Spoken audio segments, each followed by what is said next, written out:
Planet की डिग्रियां हैं, मैं वो किस साइन में बैठे हुए हैं, यहां पर ये जो चार्ट बैठा है इस हिसाब से देखता हूं। तो अब मैंने जो अभी तक आपको पढ़ाया है उसका एग्जाम्पल देने लगा हूं। इस चार्ट में मुझे ये देखना है कि अपोजिशन अपोजिशन दृष्टि यानी विपरीत दृष्टि 180 डिग्री की दृष्टि किन ग्रहों के बीच में है।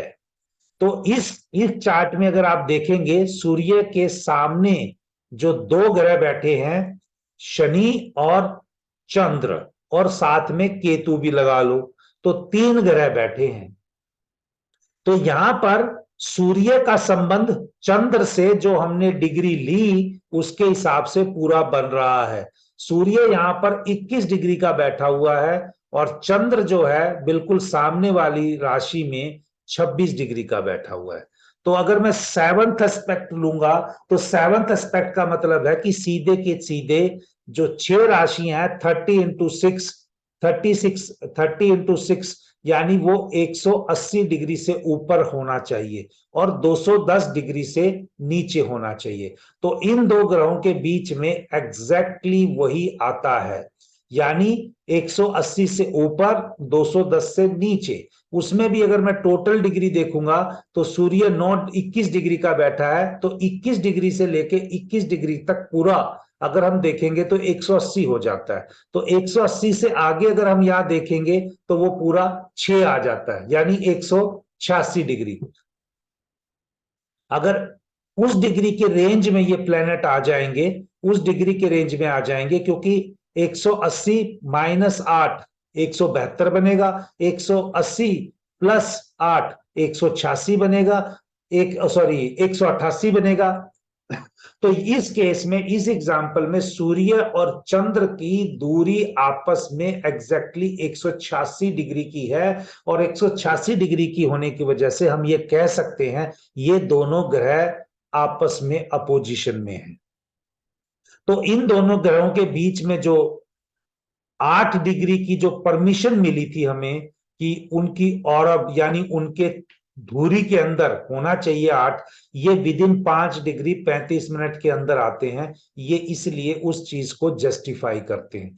इसी प्रकार अगर हम देखेंगे तो चंद्रमा की, ये डबल साइन बना है, तो चंद्रमा की इंपैक्ट सूर्य पे भी आएगा, क्योंकि हमने बोला है कि वो राइट साइड से भी लेना है, लेफ्ट साइड से भी लेना है। इसी प्रकार अगर मैं देखूंगा तो सूर्य की राहु के चंद्र की राहु के साथ भी आ रही है और राहु की चंद्र के साथ भी आ रही है। तो इसका मतलब टोटल 4 तरह से इस चार्ट में अपोजिशन बन सकती है। लेकिन मैंने यहां पर शनि नहीं लिया है। शनि इसीलिए नहीं लिया है, शनि की डिग्री अगर आप देखोगे तो यहां पर स्कॉर्पियो डिग्री में 102 डिग्री तक है। ये जो हमारी अलाउड कर रहा था रेंज, जो हमारी अलाउड कर रहा था रेंज, वो उस रेंज 188 से ये बाहर चला गया है, क्योंकि सूर्य का शनि से 128 डिग्री से बाहर का संबंध चला गया है, इसलिए इन दो ग्रहों के बीच में आपस में अपोजिशन नहीं है, ना राहु की शनि के साथ और ना ही हम ये कहेंगे सूर्य की शनि के साथ। तो अब इसका मतलब हमें ये तो पता चल गया कि इस चार्ट में कितनी अपोजिशन हो गई, 4। सूर्य का जब रेफरेंस लेंगे तो सूर्य का चंद्र के साथ 1, दूसरा चंद्र का शनि के साथ, सूर्य के साथ 2, मून का राहु के साथ 3, राहु का मून के ऊपर 4। अब 180 डिग्री की जो है वो जातक को तनाव देती है, उससे संघर्ष कराती है, उसका टकराव हो सकता है।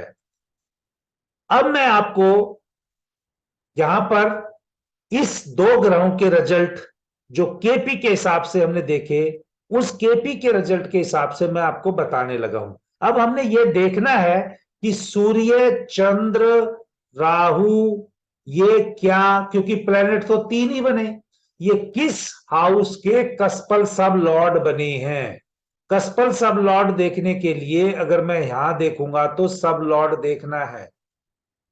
राहु जो है कस्पल सब लॉर्ड बना है 5th हाउस का, 6th हाउस का। सूर्य जो यहां पर है कस्पल सब लॉर्ड बना है तीसरे हाउस का। आप सुन रहे हैं वरुण जी? हाँ जी सर।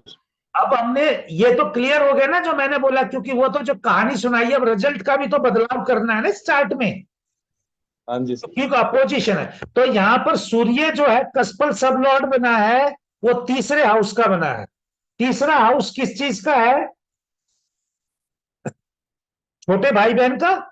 छोटे भाई बहन, कम्युनिकेशन, पराक्रम भाव, very good, documentation, very good. Sports activities. ठीक है। और अगर हम यहां पर राहु देखेंगे, राहु कस्पल सब लॉर्ड बना है फिफ्थ हाउस का एंड सिक्स्थ हाउस का, फिफ्थ हाउस का एंड सिक्स्थ हाउस का। और चंद्र जो बना है सिर्फ जो कस्पल सब लॉर्ड बना है वो ट्वेल्थ हाउस का। अब क्योंकि ये तीन ही ग्रह अपोजिशन में है, तो चंद्र जो है वो माइंड का कारक है, माइंड का कारक है। इसके माइंड पे दो ग्रहों का असर आ रहा है, इसके माइंड पे दो ग्रहों का असर आ रहा है। दो ग्रह कौन से हो गए? राहु और सूर्य। हाँ जी। राहु माइंड, मन हो गया सूर्य, सन हो गया ईगो। क्या इस जातक में ईगो होगी कि नहीं होगी?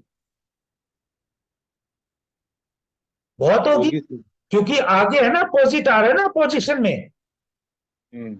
साथ बैठे होते तो इतनी नहीं होती थी, क्योंकि वो अपने फायदे के लिए कर लेगा, लेकिन ये ईगो की वजह से अपना नुकसान कर सकता है।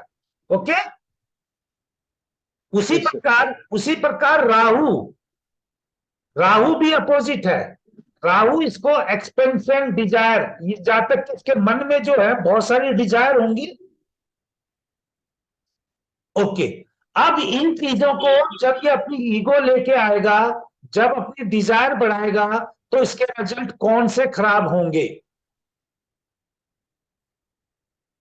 सूर्य तो सिर्फ थर्ड हाउस का ही देगा। हाँ जी सर। तो सूर्य मतलब भाई बहन पड़ोसियों से रिश्ते खराब होंगे। जी सर। ओके। राहु फिफ्थ और सिक्स का देगा।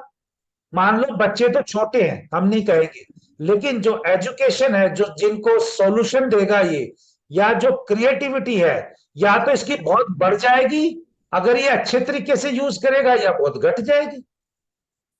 यस। और छठा हाउस किस चीज का है? सर्विस का। सर्विस का। अगर इसके छठे हाउस में इसने सर्विस छोड़ दी, ये जॉब करता था, छोड़ के इसने अपना काम किया। ओके। अब हमने ये देखना है कि राहु की वजह से इसने जॉब क्यों छोड़ी। राहु की स्क्रिप्ट देखो,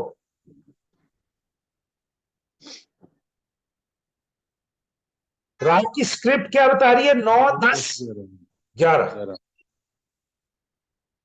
क्योंकि राहु की स्क्रिप्ट में है ही नहीं, 6 इंडिकेट नहीं कर रहा ना।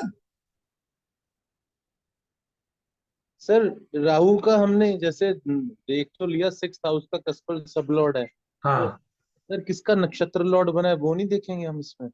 नहीं आप ये देख सकते हो, लेकिन जब हमने पहले भाव से देखना है ना, आप समझिए, जो भाव से देखना है, हम पहले तो उसको टेनेंट टेनेंटेड भी देखते थे ना उस केस के लिए जब प्रिडिक्शन देना सीखा था। हाँ जी सर। अब हम सिर्फ क्या देख रहे हैं आज की क्लास में वरुण जी, हम क्या देख रहे हैं कि वो अपोजिशन, जिस राहु को जिस ग्रह से अपोजिशन मिल रही है, राहु को इस चार्ट में जो अपोजिशन है सिर्फ किससे मिल रही है? चंद्रमा से। सिर्फ चंद्रमा से, क्योंकि सूर्य से तो सपोर्ट मिल रहा है ना उसको। और सिर्फ चंद्रमा से, क्योंकि वो उसकी रेंज में आ रहा है। तो चंद्रमा बदलाव का कारक है, चंद्रमा चीटिंग का कारक है, चंद्रमा माइंड का कारक है। अगर ये एक्सपेंशन करने की कोशिश करेगा चीटिंग से, तो गड़बड़ होगी ना आगे चल के। Yes sir. तो अगर किस, अब राहु क्योंकि किस हाउस का सब कस्पल सब लॉर्ड है, उस हाउस के रिजल्ट को ही मॉडिफाई कर सकता है ना, पहली बात हमने ये देखनी है। हाँ जी सर। तो राहु, अब आप इस चार्ट में देखिए किस हाउस का कस्पल सब लॉर्ड है, सिर्फ उस हाउस के देगा। ओके। अब अब दूसरी बात आपने यह देखनी है जो आपने अभी बोली, कि राहु किस किस का नक्षत्र स्वामी बना, आपने यह भी बोला ना। हाँ जी सर। अब इस चार्ट में आजा, राहु किस ग्रह का नक्षत्र स्वामी बना? किसी का भी नहीं है सर ये तो। किसी का भी नहीं है। ठीक है। जी। अब अगर राहु किसी का नक्षत्र स्वामी नहीं बना तो ये तो अनटैलेंटेड हो गया। हाँ जी सर। अनटैलेंटेड प्लेनेट है वो, यानी स्ट्रॉन्ग रिजल्ट दे सकता है। हाँ जी सर। तो स्ट्रॉन्ग रिजल्ट दे सकता है, इसको किसी की जरूरत नहीं है। 9, 10, 11 का रिजल्ट राहु खुद अपने आप देने में सक्षम है, जो आप पूछ रहे थे। लेकिन राहु 9, 10, 11 का रिजल्ट कब देगा? अब क्वेश्चन ये है,